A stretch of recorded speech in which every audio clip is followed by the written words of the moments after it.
Ya, saudara-saudara, kita berjumpa kembali di channel ini ya. Sehat selalu ya, saudara-saudara. Kita doakan dilancarkan urusannya, dimudahkan rezekinya. Amin.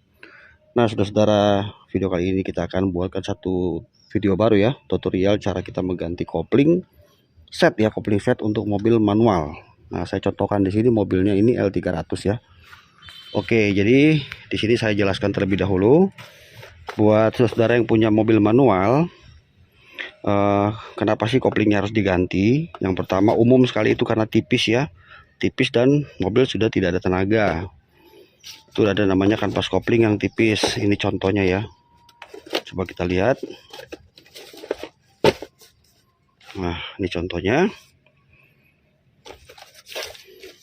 Ini yang umum sekali terjadi di mobil manual ketika kehilangan tenaga. Biasanya kampas kopling ini tipis.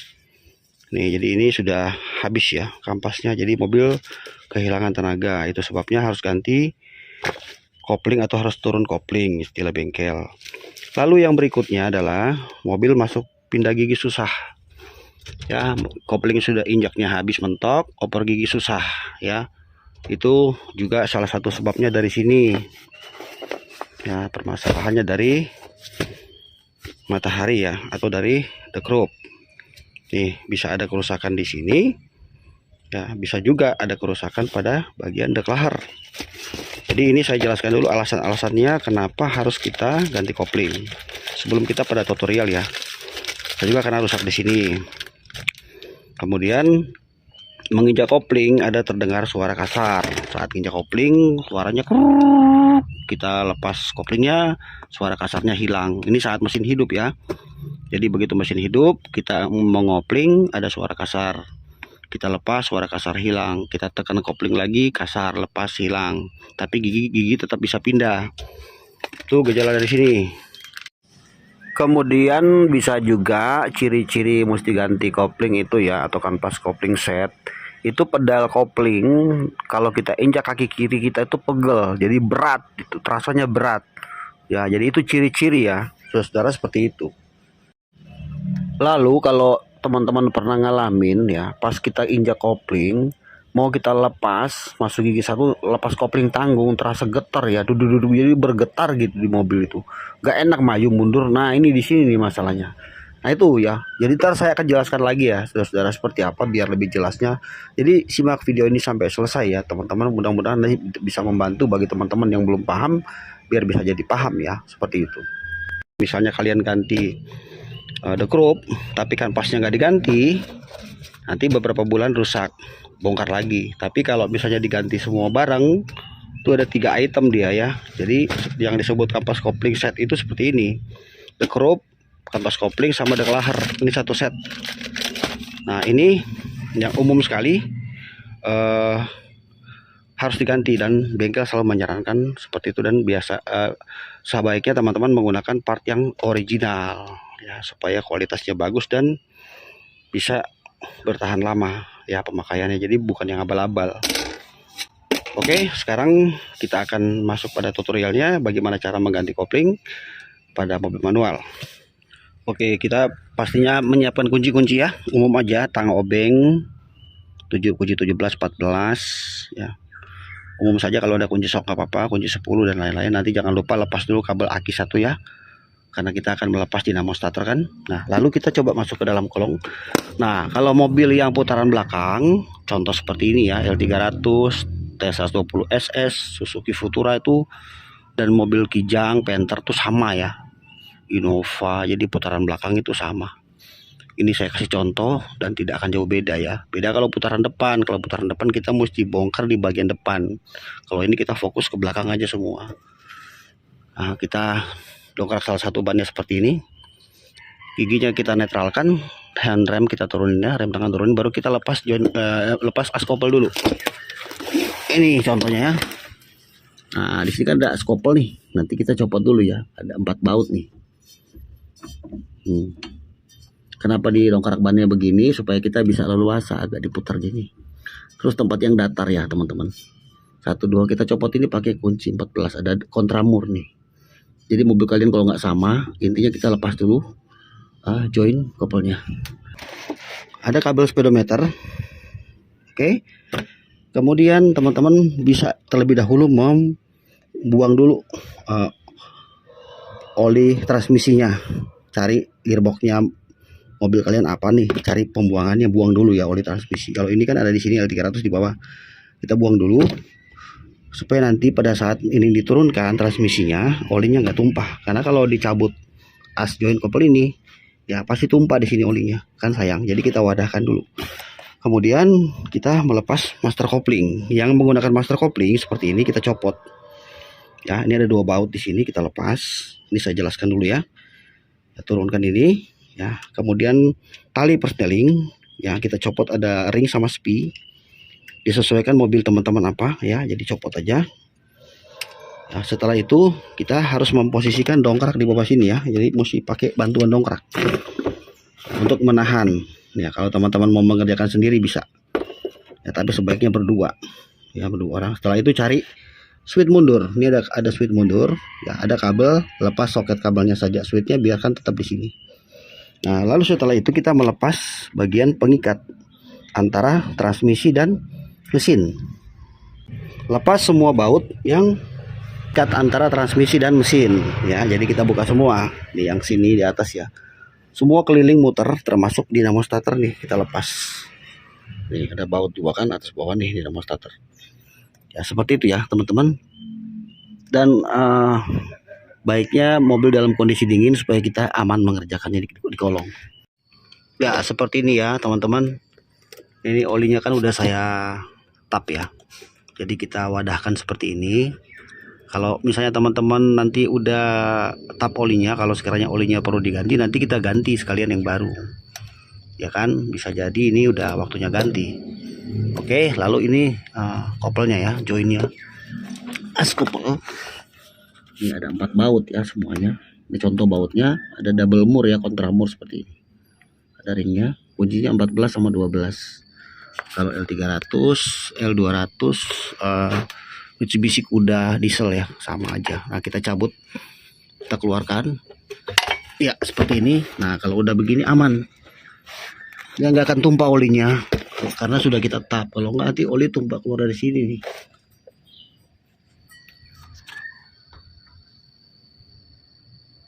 Nah itu kan ada sealnya tuh, kalau ada belepotan oli di sini nanti ganti sekalian karet sealnya ya. Kemudian kalau teman-teman mau lepas tali persneling ini ya, ini kan untuk pindah gigi nih. Kalau kita di depan geser gigi ini kan gerak nih, saat gigi 1 2 3 sampai 5 sampai mundur di sini kan.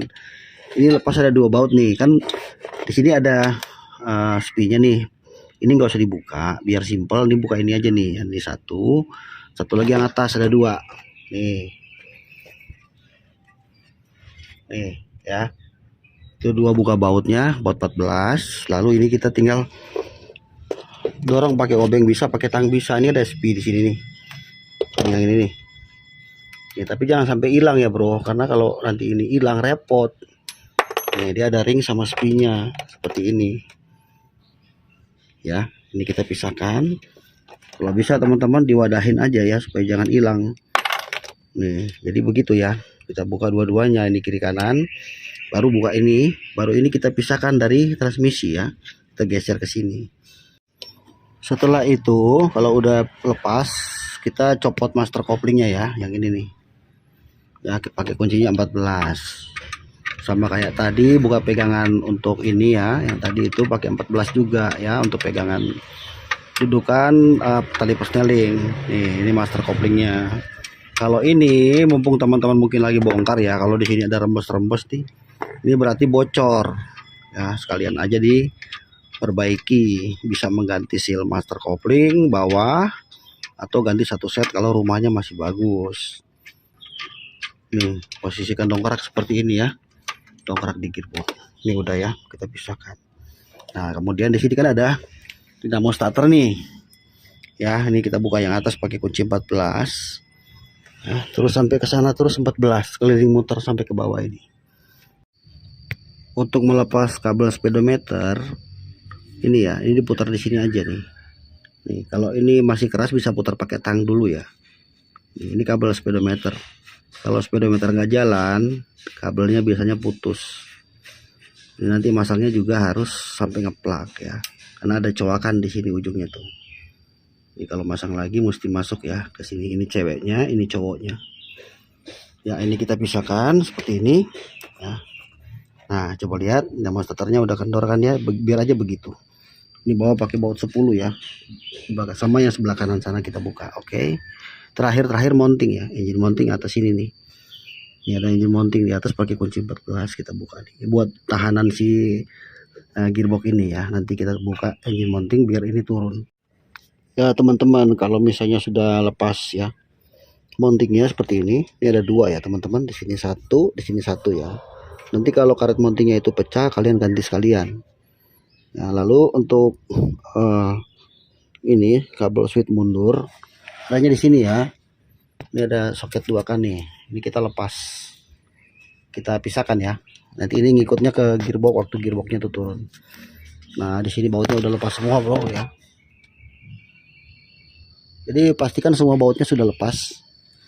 Nah kalau sudah begini udah free ya, bebas, bautnya udah copot semua kan, baru kita turunkan.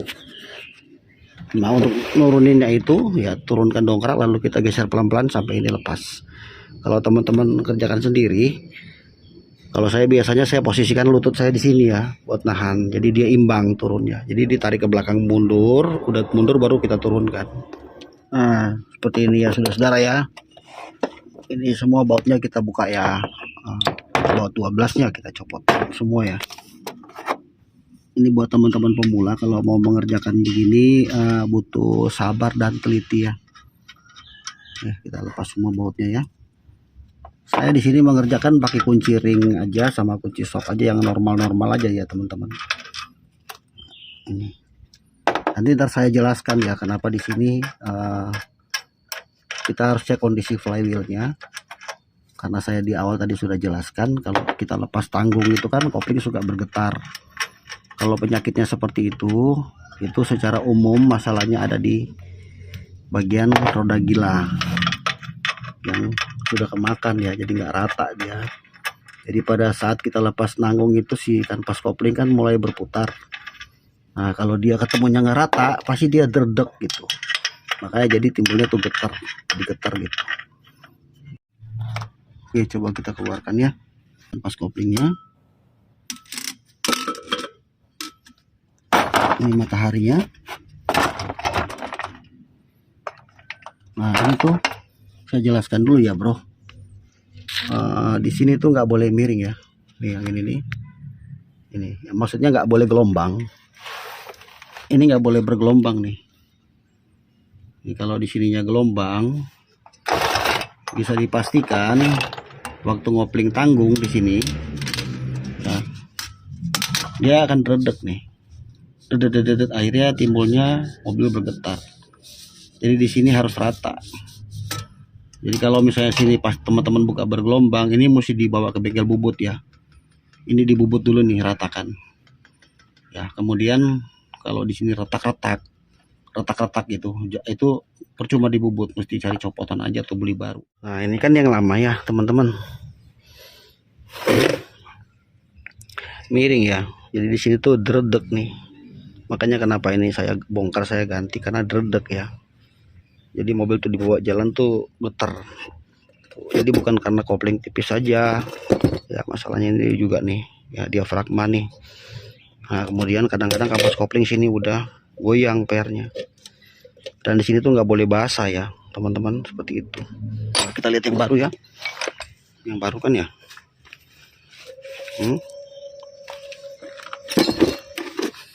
Nanti pada saat kita masang yang baru di sana ya bro, nanti ini harus tegak lurus ya. Ini waktu masuk ketemu sama flywheel ya, di sana kita pasang, dia harus tegak lurus nih, ketemu sama bearing yang tengah tadi di situ. Kalau kita mau coba sama apa enggak ya, kita masukin ke sini aja.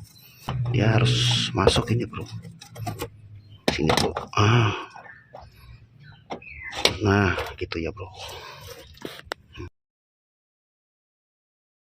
Kita ganti ini. Kalau mau ganti ini mudah saja, tinggal congkel ini aja nih. Congkel masukin yang baru yang tadi. Nanti pada saat dipasang di sana ini harus ngeplak ya. bro, harus ngeplak dan harus mesti lurus, tegak lurus. Ya teman-teman, sekarang saya ada di bengkel bubut ya, karena ini mobil kan masalahnya dredeg ya, getar itu penyakitnya. Jadi kita bawa ke bengkel bubut untuk diratakan ya, seperti ini ya teman-teman. Untuk ongkos bubutnya itu lebih kurang sekitar 150.000. Ya sudah saudara, teman-teman, ini sudah selesai kita bawa ke bengkel bubut. Ini saya sudah kembali lagi ke bengkel ya. Inilah kondisinya. Jadi kalau sudah seperti ini dijamin ya 100% pasti kopling mobil teman-teman tuh langsung enak ya. Udah tidak ada yang namanya getar atau dredeg pada saat setengah kopling ya, atau kopling tanggung. Koplingnya juga pasti akan jadi empuk di pedal kaki kita, kalau nginjak pasti empuk ya, itu dijamin ya, karena di sini kenanya sudah rata. Tapi jangan lupa bentuk-bentuk flywheel setiap mobil itu beda-beda ya. Jadi pada saat ngebubut itu harus diikutin yang lama modelnya. Kalau yang rata ini kan rata bentuk flywheelnya, jadi bubutnya mesti rata. Kalau yang model mobil lain ada yang lebih tinggi permukaan untuk dudukan kanvas koplingnya, jadi harus diikutin. Kalau tidak ikutin yang model lama, bubutnya itu salah, resikonya pedal kopling diinjak, gigi nggak bisa pindah karena kanvas kopling nggak bebas ya. Jadi seperti itu. Nah, untuk susunannya seperti ini aja ya: flywheel, kanvas kopling, kemudian matahari atau the group. Kalau sudah terpasang di dalam seperti ini teman-teman. Oke, sekarang kita lanjut untuk pemasangannya.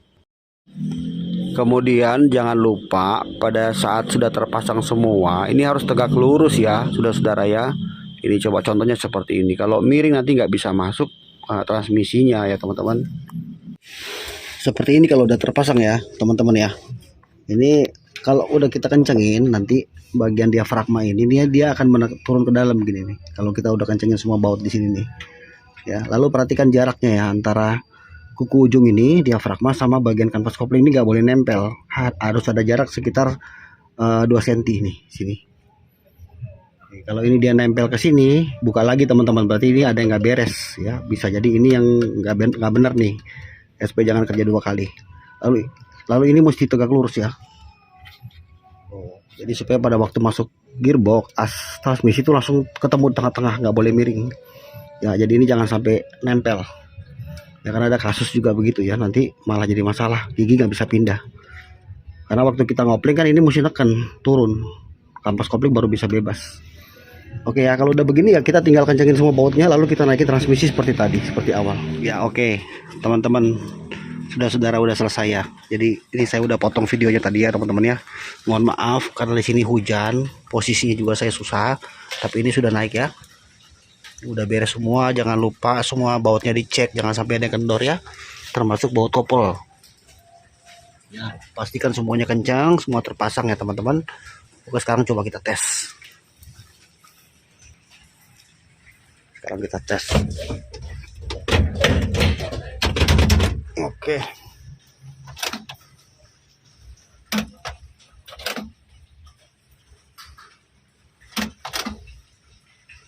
tes ya. Nyala. Kita tunggu sebentar karena masih dingin mesinnya, baru kita tes. Ini beres ya.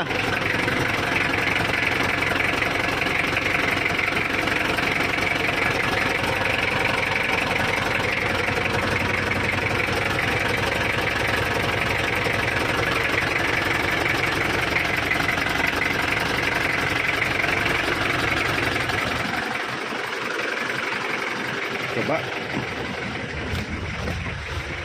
injak kopling masuk gigi ya.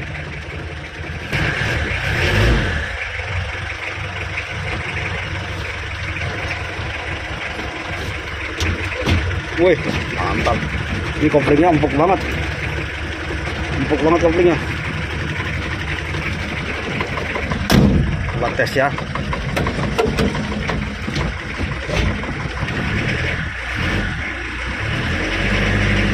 Wih, halus, mantap.